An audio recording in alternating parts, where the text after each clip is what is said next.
Donne ce que ça donne.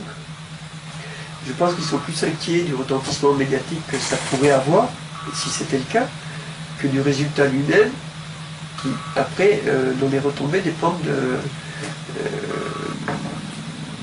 du bruit médiatique que ça fait ou pas. Quoi. Ah là, ils sont tranquilles, parce que c'est totalement passé inaperçu. Bah oui, mais bon.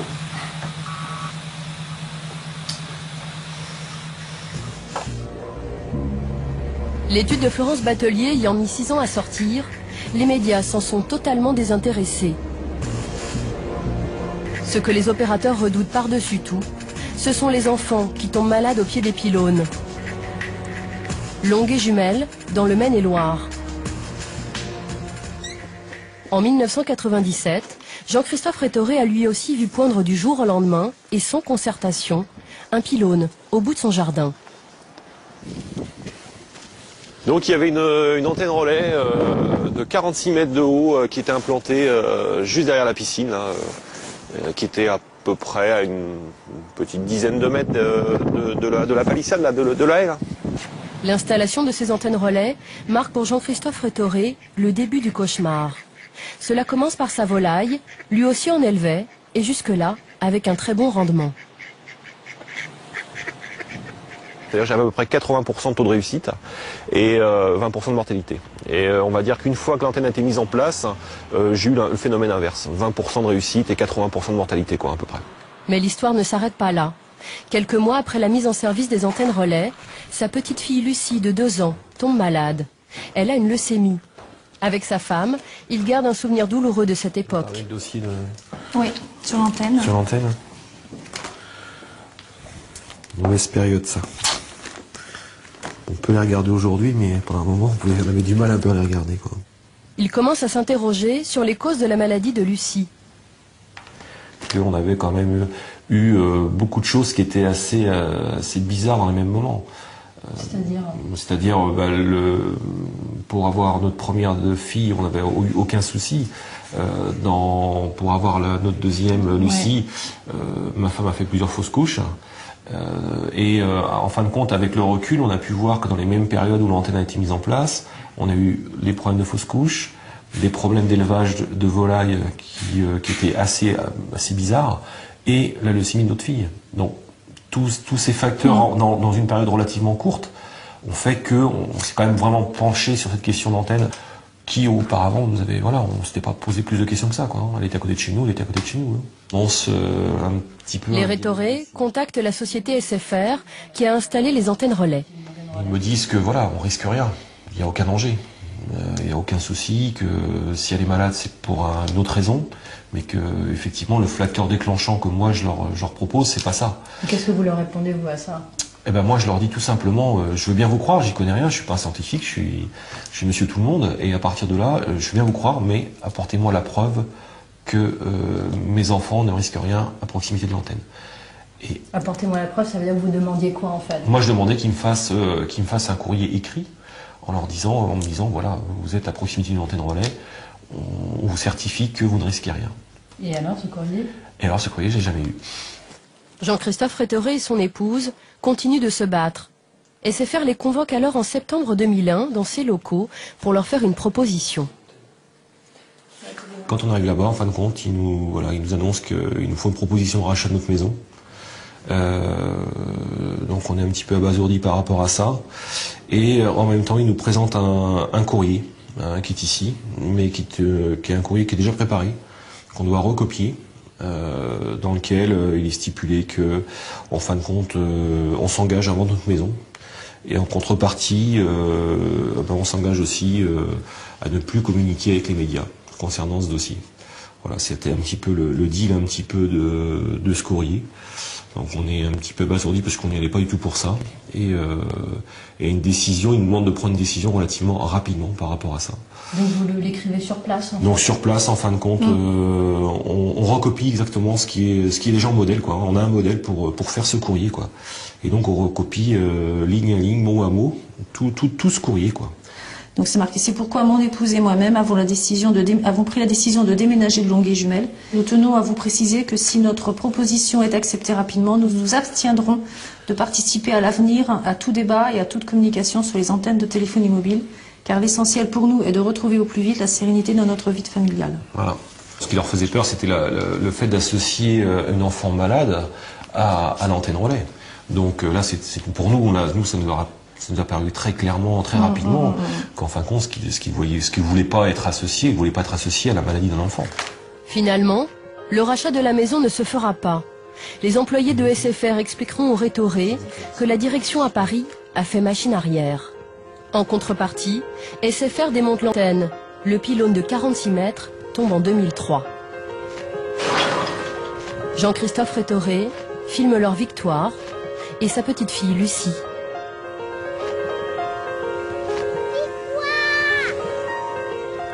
Aujourd'hui, Lucie a 12 ans. Elle va bien. C'est l'école, c'est là ici? Ouais. En fait, elle n'avait pas Mais en fait, on n'avait pas le contrôle parce que d'habitude, on va normal au début. Une adolescente comme les autres, même si elle est toujours suivie par les médecins. Nous avons contacté SFR. L'entreprise refuse toute interview. Nous enregistrons la conversation téléphonique. L'opérateur explique avoir démonté l'antenne pour rassurer la famille. C'est plus par souci humanitaire, j'ai envie de dire, par rapport à la famille qui faisait cet amalgame. Et même si cet amalgame est faux, nous aussi on est humains, on peut comprendre que face à une détresse aussi forte, on puisse essayer de trouver une autre solution. Et de fait. La famille Rétoré, elle est formelle. Elle dit qu'il y a effectivement eu une proposition de rachat à une époque de SFR. Ben moi j'ai rien retrouvé dans les dossiers, on a regardé attentivement, on a rien retrouvé de tel. SFR n'a jamais proposé le rachat de la maison au Rétoré. Non. SFR ne veut pas s'appesantir sur cette histoire. Mais les Rétoré ne seraient pas les seuls parents à qui un opérateur aurait demandé leur discrétion contre leur tranquillité. Une autre famille aurait vécu la même mésaventure, avec Bouygues Télécom cette fois-ci. Thor, dans le Vaucluse. En 2000, une antenne relais s'installe juste en face de la maison des Giacomo. Ah oui, effectivement, d'ici, il était aux premières loges, là. Donc il est dans le faisceau, il n'y a pas de doute. Et c'était sa chambre déjà à l'époque, en fait. Un an plus tard, son fils de 4 ans développe un lymphome, un cancer du ganglion lymphatique. Marc Giacomo ne sait pas si cette maladie est due aux antennes, mais le doute s'installe. D'autant qu'il tombe sur un article de presse espagnol qui parle de cas similaires à proximité d'un pylône. 4 cas de cancer donc dans le même collège. 3 leucémies et un lymphome. C'est surprenant, quoi. Ça soulevait des questions. Et c'est un des cas qui a fait que je commençais à m'intéresser à la chose, quoi. Lui aussi prend contact avec l'opérateur, lui aussi a une réponse très rapide. C'est même un haut responsable de Bouygues Télécom qui fait le déplacement jusqu'à chez lui. Ils sont extrêmement sensibles au cas de notre enfant, qu'ils continuent à être convaincus, bien évidemment, que les antennes ne sont pour rien dans la maladie de mon fils. Mais qu'en revanche, le fait que cette affaire puisse être médiatisée, etc., ça arrange les affaires de personne, y compris de la science d'ailleurs, et que donc ils feront l'effort, aussi pour nous être agréables, parce qu'ils comprennent notre désarroi, de déplacer les antennes plus loin de chez nous, donc, et si possible, le plus loin possible des habitations, quoi, mais bon. Et en échange, il vous demande quoi? D'être discret, en revanche? Le marché, c'est si marché il y a, parce que c'est pas écrit, il n'y a pas de contrat, c'est effectivement que du coup, puisqu'il n'y a plus d'antenne dans le coin, et que j'ai eu ce que je souhaitais, puisque c'était ça que je souhaitais, qu'on en parle le moins possible, quoi. Donc c'est quand même le démontage de l'antenne en échange de votre silence. C'est un peu ça, oui. C'est un peu ça. Qu'est-ce que vous avez pensé à l'époque de ce marché, entre guillemets? Moi, je suis dans une situation, je ne peux pas le refuser.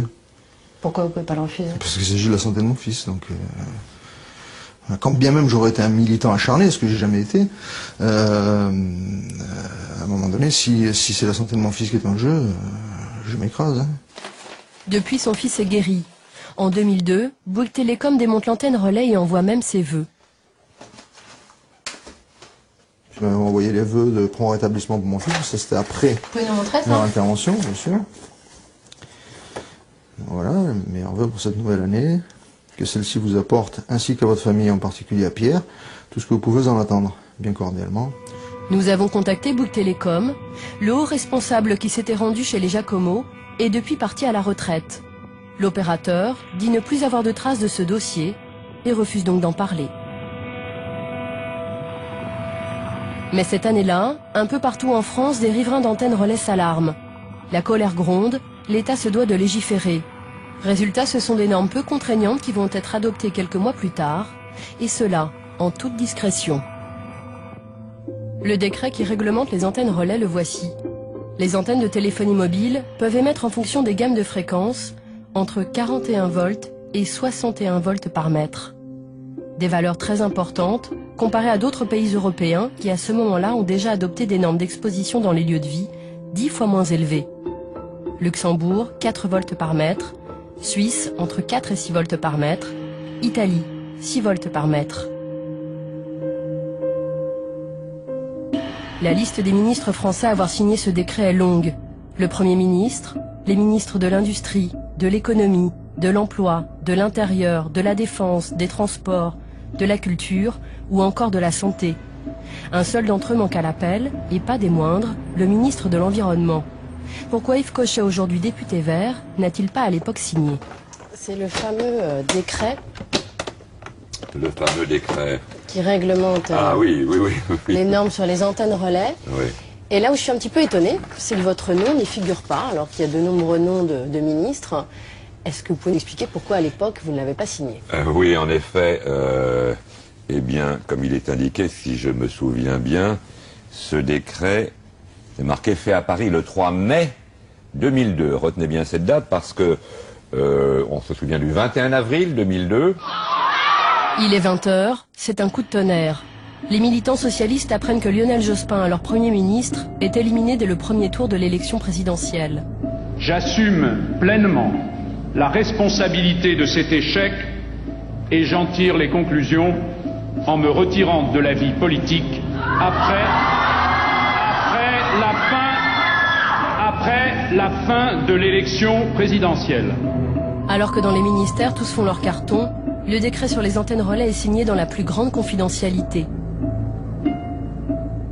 Entre les deux tours, c'est assez souvent que les grosses boîtes, les lobbies, disent écoutez, ça nous arrangerait quand même que la décision soit prise avant le changement de gouvernement, sinon il va falloir recommencer tout le travail. Bon, il y a une vacance du pouvoir, allons-y pour essayer d'enfoncer un coin, notamment dans la téléphonie mobile.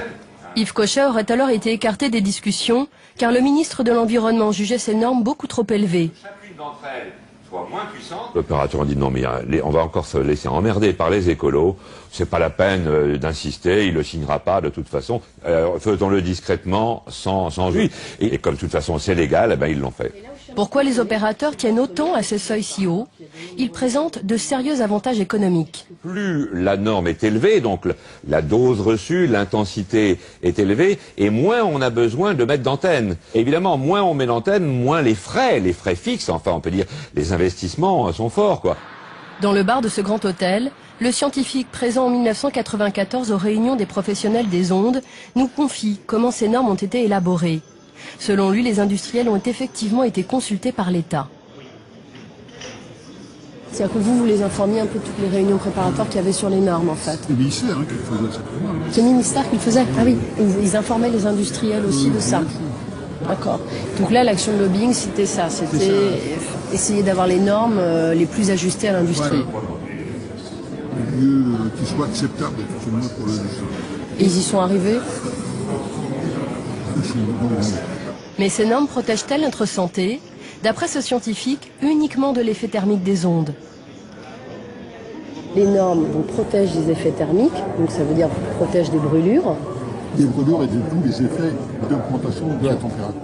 Et ça ne protège pas des autres effets éventuels? Absolument pas.